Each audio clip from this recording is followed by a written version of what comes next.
Tapi itu ternyata memang ada cerita di balik setiap lomba yang ada di 17-an kalau kita bilang. Iya, jadi tidak hanya sekedar pemilihan kenapa sih harus tarik tambang, kenapa nggak tarik ulur perasaan aja.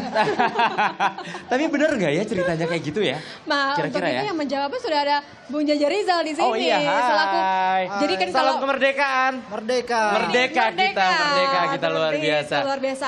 Nah kalau tadi kan sekedar pengantar, benar nggak sih ternyata bahwa di balik pemilihan makan kerupuk, kenapa harus kerupuk? Kalau kata Akbari, kenapa nggak sekalian sama lauk pauk dan nasi Iya, aja kenapa? saat Iya, itu? iya bener juga. Enggak, perlombaan ini sebenarnya ciri masyarakat kita ya. Aha. Itu ada satu buku yang ditulis sejarawan terkenal Pak Antoni Reed menjelaskan bahwa masyarakat Asia Tenggara, yang termasuk wilayah yang paling luas, Indonesia, itu sejenis Homo ludens. Homo ludens tuh makhluk bermain-main. Jadi banyak sekali permainan, perlombaan. Senang main gitu Senang ya? main dan ini dalam sumber-sumber lama tuh selalu ada cerita. Misalnya di Kerajaan Aceh, lomba tarik gajah misalnya begitu, parade. Bahkan di Kerajaan Mataram itu saking demennya permainan dan perlombaan itu dibuat bukan saat perayaan doang, tapi setiap minggu. Karena itu dikenal acara Senenan.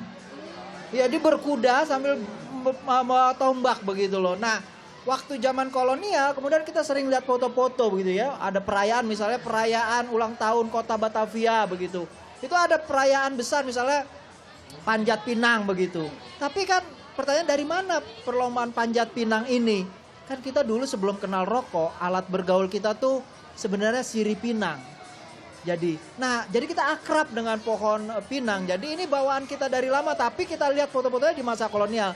Nah, dari zaman Jepang, waktu perayaan Jepang masuk, ya berbarengan dengan perayaan majalah Jawa Baru, majalah resminya pemerintah Jepang, itu juga kita lihat itu banyak sekali perlombaan-perlombaan. Misalnya perlombaan tarik beban, adu perang manusia kuda begitu, tarik tambang begitu. Artinya semakin lama menyesuaikan dengan kondisi saat itu juga. Bukan begitu. artinya kita merdeka, tapi warisan dari masa lalu termasuk Tetap warisan ada. kolonial kita terus pakai. Betul. Perayaan-perayaan itu. Dan tarik dimodifikasi tambangnya. beberapa ya. Iya. Nah, yang saya mau tanyakan, benar nggak sih kalau ternyata, ini benar atau enggak ya Bung Rizal ya, kalau lomba 17-an itu mulai ramai dilakukan baru tahun 1950-an? Iya, sebenarnya upacara kemerdekaan itu fokus orang pada pidatonya Bung Karno. Betul, setuju. Karena pidato itu merupakan semacam refleksi, koreksi, evaluasi begitu ya. Dan gambaran kita ke depan mau ngapain sih, siapa yang kita ajak bergaul, kita mau ajak bekerja sama begitu.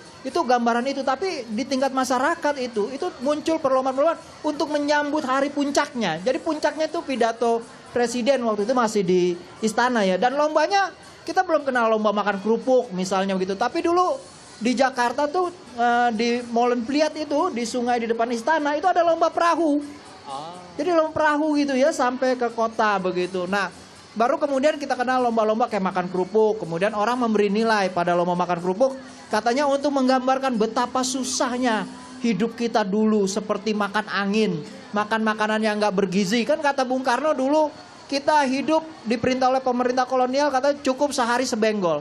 Artinya kalau sekarang cukup 500 perak satu hari. Artinya menggambarkan gitu. kondisi sulit Kondisi kala itu. sulit. Atau misalnya lomba balap karung. Ya. Katanya itu untuk mengenang zaman Jepang. Betul. Yang bahkan saking susahnya kita harus berpakaian dengan karung goni begitu. Oke, berarti ada dua lomba yang menggambarkan apa jajahan Jepang ya. Iya. Sulit sekali kita pada saat jajahan Jepang itu ya. Tapi kalau kita menderita. iya menderita, tapi akhirnya kita juga bisa melihat bagaimana akhirnya rakyat Indonesia mengapresiasi kala itu Iya. atau kenangan-kenangan itu dengan cara yang begitu menyenangkan ya. Bung Ya Rizal, karena mereka kan meniru pemimpinnya. Bung Karno juga dalam setiap pidatonya itu kan mengadakan refleksi. Dan refleksi itu kemudian diberi nilai. Maka rakyat juga berefleksi dengan cara sebagai homo ludens tadi, makhluk bermain-main, bergembira. Maka diciptakanlah aneka macam perlombaan.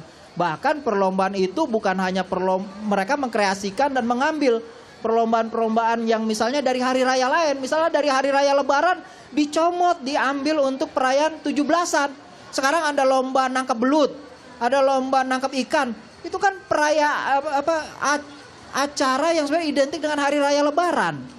Ngubek balong begitu, ngubek empang. Itu kan untuk menyediakan persediaan makanan untuk bulan puasa dan Lebaran. Berarti memang ada modifikasi juga Bukan di mungkin sana. juga proklamasi dianggap perayaan Lebaran. Lebaran kita sebagai nation state. Wah, benar itu juga yang sih. keren. Benar juga. Soalnya kan hari Lebaran juga kan hari kemerdekaan juga Iya, kan. Ya, kemerdekaan kebebasan. juga. Sama, Merefleksikan kebebasan. diri kita setelah 71 tahun kemerdekaan. Terima Aha. kasih Bung Jaya Rizal sudah memberikan sedikit pemahaman kepada kita juga. Ternyata memang kita sebagai orang Indonesia Lomba ini bukan caranya sembarang lomba. Lomba ini bukan sembarang lomba, ada maknanya juga di Ada sana. maknanya. Dan ternyata memang lomba ini menjadi sebuah refleksi bangsa Indonesia, menggambarkan bagaimana sih kondisi pada saat zaman penjajahan dulu. Ya. Ini hanya digambarkan seperti apa, kayak tadi digambarkan dengan lomba makan kerupuk tadi ya. Iya, susahnya. Susahnya kita ya. Banyak tangisnya. Aha, banyak betul. suka dukanya. Nah suka dukanya ini kan kita bahas lebih lanjut lagi nanti di Sapa Indonesia Siang Spesial Hari Kemerdekaan. Tapi kita